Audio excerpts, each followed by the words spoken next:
साथियों, आज हम वाल्मीकि रामायण के बालकांड के 19वें सर्ग का पाठ सुनेंगे। इसमें विश्वामित्र जी महाराज दशरथ से राम जी को मांगते हैं।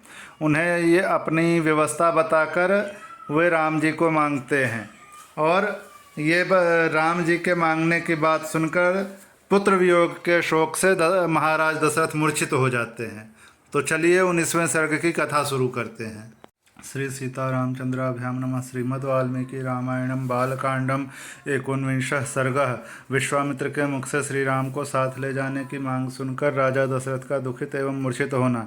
नृपश्रेष्ठ महाराज दशरथ का यह अद्भुत विस्तार से युक्त वचन सुनकर महातेजस्वी विश्वामित्र पुलकित हो उठे और इस प्रकार बोले, राजसिंह, ये बातें आपके ही योग्य हैं। इस पृथ्वी पर दूसरे के मुख से ऐसे उदार वचन निकलने की संभावना नहीं है, क्योंकि ये क्यों न हो, आप महान कुल में उत्पन्न हैं और वशिष्ठ जैसे ब्रह्मर्षि आपके उपदेशक हैं।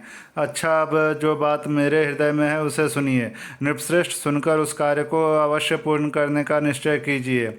आपने मेरा कार्य सिद्ध करने की प्रतिज्ञा की है, इस प्रतिज्ञा को सत्य कर दिखाइए।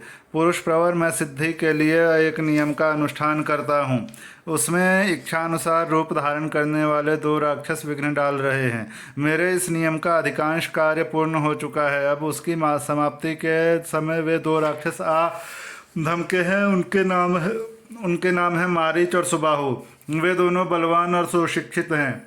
उन्होंने मेरी यज्ञ वेदी पर रक्त और मांस की वर्षा कर दी है। इस प्रकार उस समाप्त प्राय नियम में विघ्न पड़ जाने के कारण मेरा परिश्रम व्यर्थ गया और मैं उत्साहहीन होकर उस स्थान से चला आया।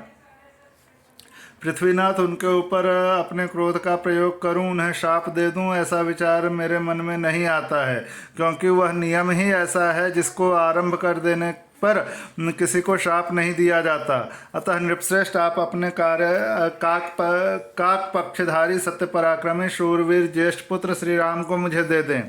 ये मुझसे सुरक्षित रहकर अपने दिव्य तेज से उन विघ्नकारी राक्षसों का नाश करने में समर्थ हैं। मैं इन्हें अनेक प्रकार का श्रेय प्रदान करूंगा, इसमें संशय नहीं है।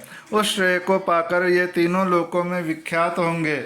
श्री राम के सामने आकर वे दोनों पर राक्षस किसी तरह ठहर नहीं सकते। इन रघुनंदन के सिवा दूसरा कोई पुरुष उन राक्षसों को मारने का साहस नहीं कर सकता। नृपश्रेष्ठ, अपने बल का घमंड रखने वाले वे दोनों पापी निशाचर काल पाश के अधीन हो गए हैं, अतः महात्मा श्री राम के सामने नहीं टिक सकते। भोपाल, आप पुत्र विषयक स्नेह को सामने न लाइए। मैं आपसे प्रतिज्ञा पूर्वक कहता हूं कि उन दोनों राक्षसों को इनके हाथ से मरा हुआ से ही समझिए। सत्य पराक्रमी महात्मा श्री राम क्या हैं यह मैं जानता हूं, महातेजस्वी वशिष्ठ जी जानते हैं, या उनके अन्य तपस्वी भी जानते हैं। राजेंद्र, यदि आप इस भूमंडल में धर्म लाभ और उत्तम यश को स्थिर रखना चाहते हो तो श्री राम को मुझे दे दीजिए। काकुत्स्थ नंदन, यदि वशिष्ठ आदि आपके सभी मंत्री आपको अनुमति दें तो आप श्री राम को मेरे साथ विदा कर दीजिए। मुझे राम को ले जाना अभिष्ट है। ये भी बड़े होने के कारण अब आसक्ति रहित हो गए हैं। अतः आप यज्ञ के अवशिष्ट 10 दिनों के लिए अपने पुत्र कमल नयन श्री राम को मुझे दे दीजिए।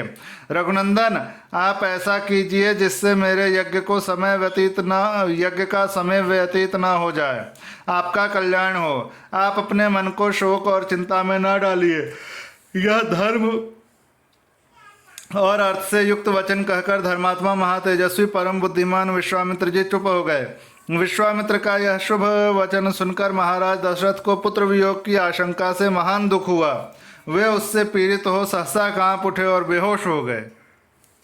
थोड़ी देर बाद जब उन्हें होश हुआ तब वे भयभीत हो विषाद करने लगे। विश्वामित्र जी मुनि का वचन राजा के हृदय और मन को विदीर्ण करने वाला था। उसे सुनकर उनके मन में बड़ी व्यथा हुई। वे महामनस्वी महाराज अपने आसन से विचलित हो मूर्छित हो गए। इस प्रकार श्री वाल्मीकि निर्मित आर्ष रामायण आदि काव्य के बालकांड में 19वां सर्ग पूरा हुआ।